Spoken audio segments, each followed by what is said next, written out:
I'm Peter Carpenter, and I had the privilege of being a smoke jumper at Redding, California, 1959, 1960, and 1961. I had spent my high school years in northern Florida in a very rural area, and I was a volunteer firefighter, dealing both with structural fires and with wildland fires.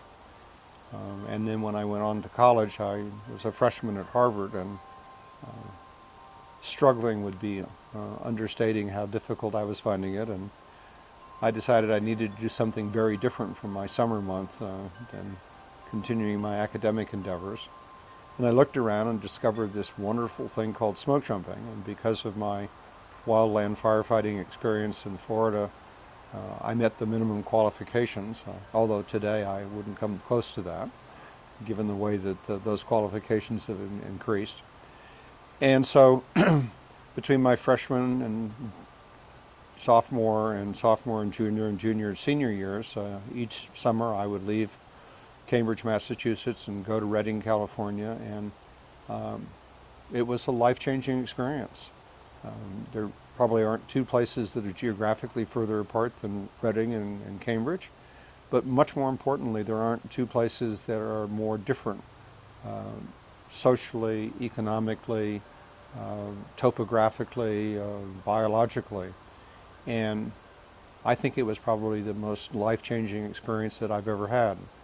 And the privilege that I had of working with other smoke jumpers who came from dramatically different backgrounds than I did just totally changed my view of the world.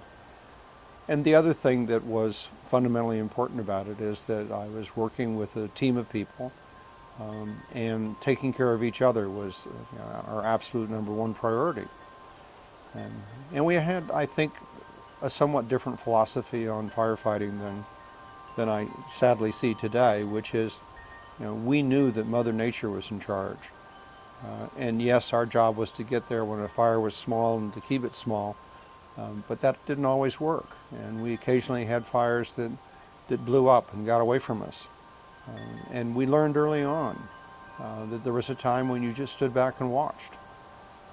And one of the most awe-inspiring things I've ever seen is to be on a ridgeline at night in Northern California, watching a fire just crowning out at 8, 9, 10 o'clock at night. And there was no way that a hand crew was going to be able to do anything with that. And so I find it somewhat distressing today that there is so much emphasis on direct attack, and we seem to be willing to put lives at risk to protect trees and structures, and particularly structures which are in the wildland interface, where people should not reasonably expect that anybody is going to put their life on the line to try to save their home, particularly when they've done very little to protect their home themselves.